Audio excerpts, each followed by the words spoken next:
Hello everybody, this is the dungeon. I'm not sure if you're going to call me the dungeon gardener or the dungeon as far as our home gym. We're still trying to figure that out. I'm not particularly in great shape, but I do enjoy lifting. I also enjoy being in the outdoors. I want to go over some of the things, the projects I have and projects that are ongoing here at my property. So we don't have a tiller. And the place we thought we could grow actually had a weed barrier underneath, so we decided to do a garden with our pots and the containers. The previous owner had lots and lots of pots that she left behind. We did get a few pots ourselves, but we were very fortunate to have a whole bunch of pots. So, and I'm also trying to do the fig thing. There's a whole bunch of fig people online that really love their figs, and so I'm trying that out as well. So I'm gonna go over some of our vegetables here. We got a couple different varieties of tomatoes. There's a tomato. I think it's gonna be like a cherry tomato. It's gonna be tomato right there. That's a tomato. That's a strawberry. Looks like we got a strawberry happening right there. I got a variety of different peppers. And really too many peppers because I thought it was mislabeled at the store. So right here is a cucumber. My little baby girl loves cucumbers. More peppers, more jalapenos. Those are 3 different kinds of peppers. And also as far as different veggies, here we got another strawberry right there. We also got potatoes in pots. And another potato. That's not doing too well, but that's some green onions. It was really good in the beginning and tasty. But let me go over my figs. This is probably what I'm most excited about in my garden. I don't know. I really only had 1 fig from one of my trees last year, and it was only okay but they say they're not really great till like 2 or 3 years in. So let me go over the ones I have so far. This is a black mission. I repotted this joker here because it was just at a weird angle, and when I was trying to repot it, one broke off, and so I put this one in. It looks like it's trying to grow right there. So it has a small root system, so I'm hoping that takes off eventually. I got this one off of Amazon, free shipping, Desert King. So that is a fig, they call it San Pedro type, and this fig only does Breba crops, which Breba figs are the ones that grow on last year's wood. It'll grow figlets that's on new wood, but they actually won't be edible unless they're pollinized, and we don't have the fig wasp around here to pollinize them. So I hear they're really good, and I'm pretty excited about them. This one I just got recently. My mother actually bought this. Actually, she bought both of those for my birthday. Thank you, Mom. And this is a Violet de Bordeaux. I got it off of Etsy, and it was very poorly shipped. And they said they were shipping, they were packing it that night, and then it didn't say it was shipped to like 2-3 days later. And I was pretty disappointed about that, because when I got it, all the leaves had just curled up and they were dried up, and I'm hoping I think it'll come back, but the price was $30 and shipping was $15, and I'm pretty disappointed about that. The reason why is over here I got this one for $15. I'm taking it out of the sun, and it actually looked really nice, and I made the mistake of putting this in the sun too soon. And the leaves just were not ready for it, and they wilted. It was actually very pretty. but I think it'll come back in a couple days. And I also got this one. It's at Home Depot from Lowe's because it's in a Home Depot bucket. But I guess she got it from Lowe's. This one, 15 bucks from Lowe's. It's a Violet de Bordeaux as well. This one's an Olympian. So that's the one that's really struggled. Yeah, so this one actually didn't struggle in the sun, but this one did. But at Lowe's, they were both in the sun, outside. So I don't really understand why it struggled so much, because it was outdoors on the top shelf of so it just doesn't make sense to me. Well, hopefully it'll come back. So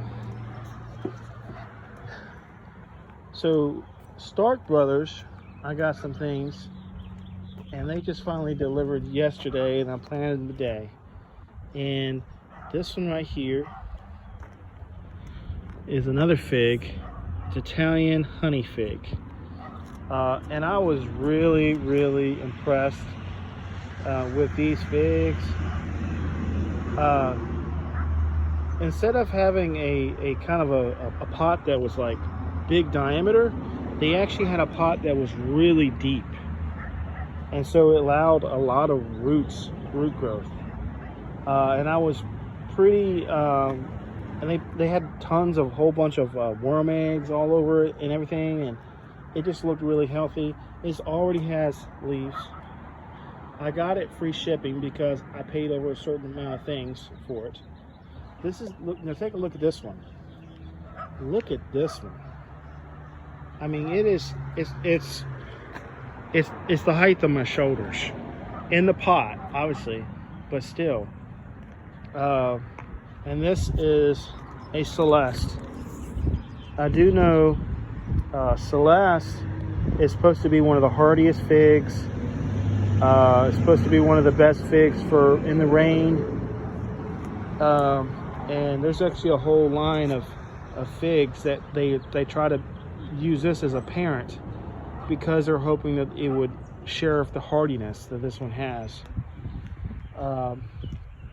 The Italian honey one is just supposed to be like a honey fig, and this one is supposed to be like they call it a sugar fig. So these are the other things that I've got here. These are blueberries. This right here is an O'Neill blueberry, and this one is a pink lemonade blueberry. I also got those from Stark Brothers. At Lowe's, this one was from the Home Depot.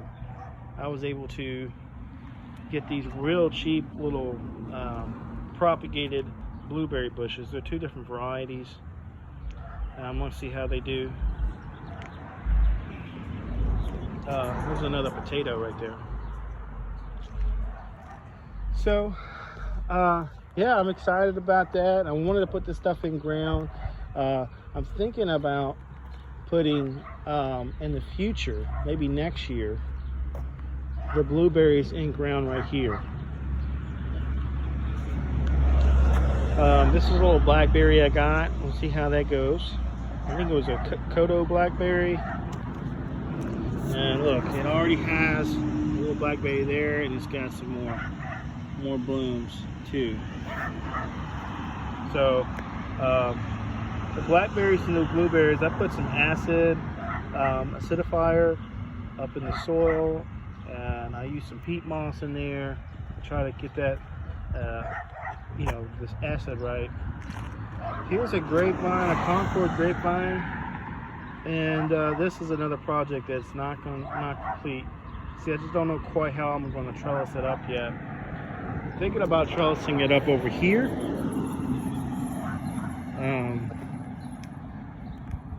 Just recently sprayed these weeds, but I think maybe get a trellis from here to there would go pretty good.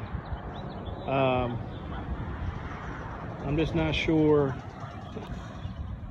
I don't know what to do about that. I've also thought in the back fence, but I'm not going to rush it. I'm just going to keep the plant alive and then decide where I want to put it. These 3 fruit trees, they get really the best spot in my yard. These are 3 European plums, and these 2 are gage plums. So that is, I got that from Rain Tree, and this is a Rosy gage plum. And Google says that this one actually is susceptible to certain fungal diseases and stuff like that. And I felt the best way to combat that is to put it where I get the most sun. The sun sets, rises over there, comes up over the sky here, and then sets down right there. So it's gonna get sun all day long. I'm gonna come back soon and kind of prune this up a little bit to give it more room. So, and this is a green gage I got from Home Depot, and I thought this is absolutely amazing. For a little I paid for it. In free I mean, the shipping was next to nothing. It was just a really good plum. At the same time, I also bought a Shiro plum, and it looked like a little bitty stick connected to a rootstock, and it still has not leafed out. And if it doesn't leaf out soon, I'm gonna have to try to get my money back, you know. So the nice thing about European plums is they bloom later. I'll go about that. I'm concerned about my other ones always blooming. Sorry, there's traffic here. Everybody's going home. It's the time everybody's going home. So these, my other plums, it's like they can have blooms, but then the bees aren't out yet. So are they going to get fruit on them if there's no bees pollinating them? The answer is no, unless I go and self-pollinate all these plums myself.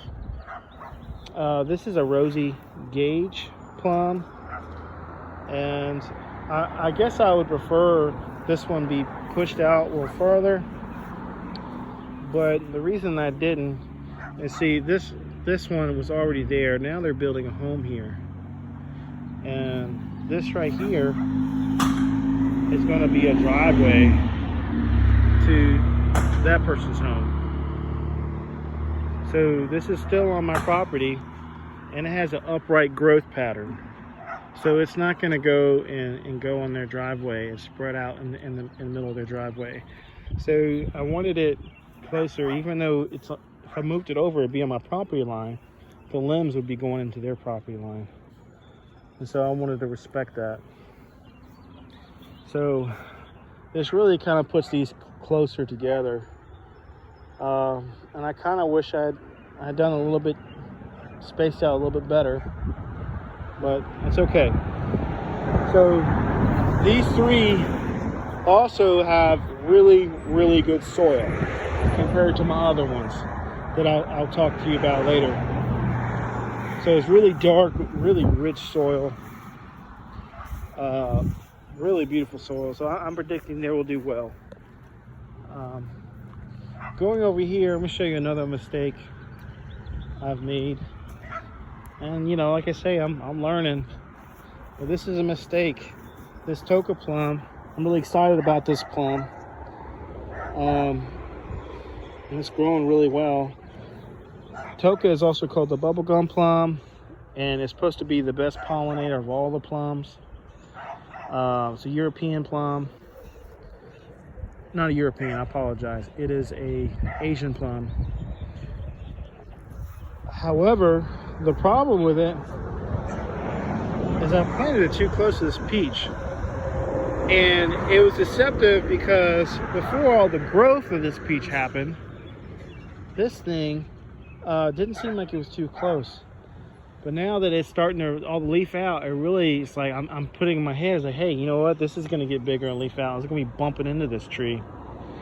So what I'm thinking about doing next week is, while the roots are still young, to transplant it and maybe put it like maybe right here, like a little bit further over to give it more space. And I think I'm gonna have to do that before it gets too big, because otherwise they're just gonna be bumping leaves. And it's just not gonna be ideal. So fix the mistake now when they're young, and it'll just give me another excuse to get out in the yard. But I am excited about this one. One thing I noticed about, I can't remember who sold it to me. It was very overpriced in my opinion, but all the other places, Rain Tree and everything like that, they were all sold out of Toca. This is a very desirable plum tree in your yard because it's a great pollinator. Puts out a lot of pollen. It attracts a lot of bees because of that pollen, and then it helps the other pears. Now there's a peach tree. I don't love the location of this tree. Actually, the soil is actually really nice right there. But it's just because it's separating this plum from all the other plums that I have. But I still think the bees will get to them. So the reason I'm not crazy enthusiastic. I mean, look at it. The leaves are wonderful. I mean, look, it's just so healthy looking. In the beginning of the year, this center lead right here was out, and I decided to cut that out. So I snipped that off, and I'm not sure if that caused a shock because it had flowers, and all the flowers just, most of the flowers shook off. The reason I cut it off is because you want airflow to get through here so that it'll prevent diseases. It'll stop diseases, mildew and bacteria, that the sun can get to it, the air can flow through it and stop all sorts of infections of the tree. But I may have stressed it out, and this may not even be a great tree for my area, because the chill hours for this tree, by the way, this is a Contender peach tree. The chill hours is 1,050, and the chill hours for my area in zone 7A here is 1,050. I don't think it'll be a problem. Someone from my work has this, and they had a whole bunch of peaches, they said, but it was young and they didn't mature. I had a whole bunch and they fell off, but I still have some. Let's see. I'm sure if you can see, there's one right there. There's one. They're here, but they're sporadic. Some have been bitten into. There were ants all over the place. I'm gonna put tape, and sure enough, I have, no, they're still there. Yeah. I'm trying to, looks like, look. Oh man, they had found the pathway underneath the tape. So if that happens, I heard recently another thing you could do is to put Vaseline. So maybe that's what I'll do next. I'll try that to get these ants, because they go and they're gonna bite the peaches and ruin the peaches. So, all right, I'm gonna have to see if the Vaseline works. You would think that would wash off though. Look at all this, man. This has all gotta go. That's center lead. We don't want that to grow. We want this to stay open. So I'm gonna have to prune that again. But the vigor and the health of this tree, Contender peach tree, is actually very impressive. I mean, it just grows. I mean, how old do you think this tree is? It's going on its 3rd year. I mean, that is huge. I mean, look, you have to look up here. It is going on its 3rd year, which is pretty crazy here, I think. This was the old peach tree, and when I moved in the first year I had it, it did have a center lead. So they hadn't cut that off. And it had a whole bunch of peach curl everywhere. And I may have made a mistake and over-fertilized it potentially. I was trying to make it better. I didn't know what I was doing, and it ended up dying. It dropped all those leaves right there in like the end of July. So Yeah, so this right here is a ruby sweet. I cut the top off of this one right here, and I'm trying to grow some more limbs coming out. This is not a fertile one, a self-fertile, and it's also has red flesh, and that's the one thing that makes it unique to my other peaches. It's an Asian pear. Asian. No, it is an Asian plum, ruby sweet, and both this one and this one, I kind of retransplanted it. Oh, over there, it's crazy. Over there, it's nice, dark, rich, loomy soil. Here, this is nasty clay. So I planted this one last year. But what I did is I uprooted it, packed a whole bunch of soil till I raised it up. Most of the time, you don't want to do that. But if it's clay, you're risking having to not let a lot of drainage happen. So if not a lot of drainage happens, then the roots will rot. So what I've done is lifted it off the ground, added some really nice soil, but then had enough room for the water to drain away from the roots. And so far it's working. And honestly, I don't know if it's going to work or not. I just don't know. It's going to be an experiment. Hopefully it works. I'm excited. It is growing pretty good. It doesn't look like it because I cut so much off here. But, because I don't want the tree to be so high. It had a center lead up here, and I wanted to take away the center lead. So hopefully by the end of the year, it'll look like it'll look the way I want it to look. So this one, I had another tree here, and it looked really sick over here. But actually, if my neighbor planted it, and sure enough, it looked like it's doing okay. So I planted it over there for her. This one is the same one. It's a Santa Rosa plum. It's an Asian plum, and it was already significantly bigger and just more healthy, more vigorous. So I'm excited to see what it does. This is a more common one you might see in the grocery store. There's a lot of Santa Rosa plums in the grocery store. They're going to taste better on my tree because you can leave them on the tree longer. The longer you leave them on the tree, right, the more sugar gets in there and it tastes sweeter. They pull them off early so they can get them to the grocery stores in time for you to eat them. So hopefully I'll be able to see, hey, this is a Santa Rosa plum in the grocery store, and this is one in my yard, and the one in my yard tastes better. All right, this is an apple tree that I have heavily pruned this year, and it was already here. And before this year, there was grass everywhere. You can see I still got to pull these up. You look, I pulled all that grass out, and I put some cow compost down and some wood chips, so the tree won't have to compete against the grass for water. And the reason I did, my middle kid, he loves apples, and he'll even eat these apples, but they've been real little because I haven't really checked it, done anything. But look at all this. Since I pruned, it has had tons of apples. There's some more up here. There's some more all the way up there. And so I'm like, you know what? I love my kid. He really likes apples.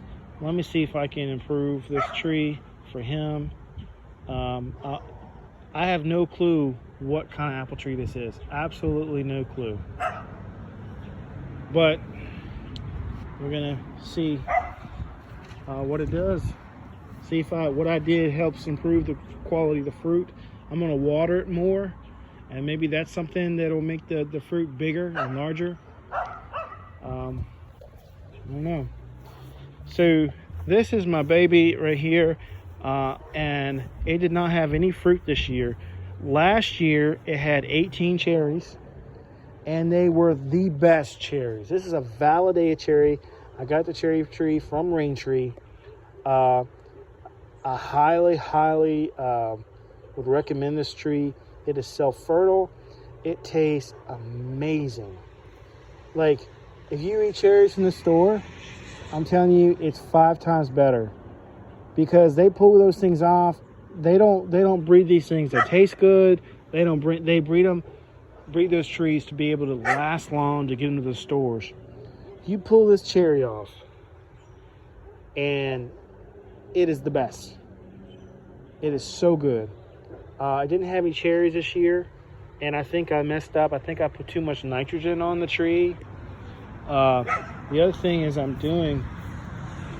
actually cut off the center lead like I did the other one, but this thing has already grown up. It wants to have a center lead so bad. So I'm not sure if I should cut it off or keep it. I don't know. Tell me in the comments, do you have experience? Should I cut off that center lead there, or let it grow? The other thing I'm doing is I'm pulling these back.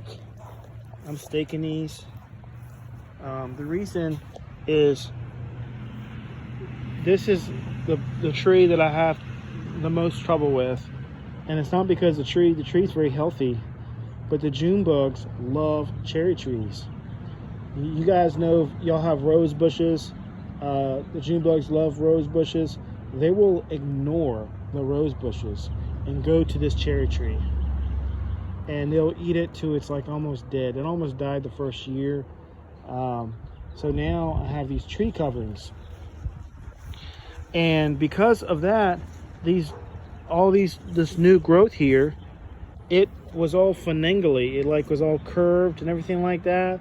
And I cut some of those curves off, and so all this growth here was leaning towards the middle, because the weight of the covering would hold it back like this, and as the wood would lignify, it would have a curve in it from the weight of the covering. And so now I'm trying to redirect the branches while they're young to give them more of an outward growth pattern. And also, one of the things, if you get a cherry tree, this is going to really help you, your peace of mind. It is very important to chill out if this tree does not grow much, because I heard someone say the first year doesn't grow. Well, it barely grew at all the first year, and then the second year grew a little bit, and now this third year, like, it is immense how much it is growing. It is ridiculous. So just let it do its thing. It's growing its roots first. So now this year I'm trying to figure out what am I going to do. I'm definitely going to have to cover it, because they will destroy it. I'm going to get some, what do you call it, traps, June bug traps, put it out there so that they will ignore it. I've heard some different stuff to spray on would be good. I don't want to use unnatural sprays, because I've heard one of the best things you can do to protect your tree from bugs is to make it as healthy as possible. Bugs like unhealthy trees. June bugs, however, they just love a good cherry tree. So,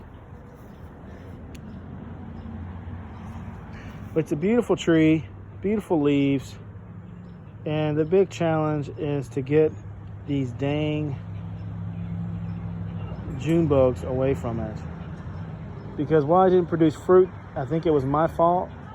Put way too much nitrogen, and I kind of diverted what it was supposed to be doing. But I think, I'm not sure. See those red things right there? They're all over the place. I think that's next year's cherries. Each one has one or two. I think all of that is next year's cherries. So I think this thing next year is going to have so much cherries that I'm not going to even know what to do with. So hopefully I can find some sort of system that can protect these limbs from all being all curled up, but also keep them safe. But I'm always going to have to keep this tree small. I have to, because I can't cover a giant tree. So I'm always going to have to keep it small, unfortunately. So real quick, y'all let me know, is it too soon? What is it, like May 11th right now?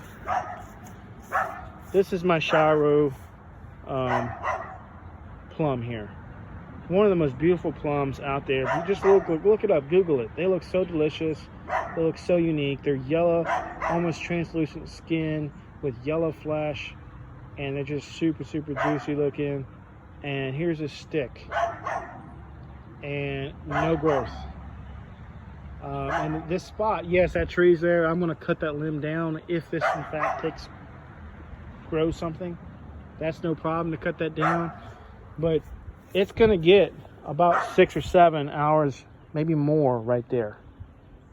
It's going to get plenty of sun, and it's so small. If it does start growing, I could actually uproot it and bring it right here. It will give even more sun. So hopefully that works out. Tell me what you think. I know this is a long video, probably way too long, but I've just worked so hard in the garden, man. It's so fun to just show people what I've done and encourage you guys to do the same. Go garden, man. It's fun. You know, just enjoy the outdoors. Maybe you don't like fruit and vegetables. Maybe you like flowers. I think that's definitely the easier way to go. But tell me what you think in the comments. Like, comment, subscribe. Tell me what I'm doing wrong. Tell me what I'm doing right. I'm still learning. This is going to be a multi-year process of learning, but I do enjoy it. So, thank you. Like, comment, subscribe.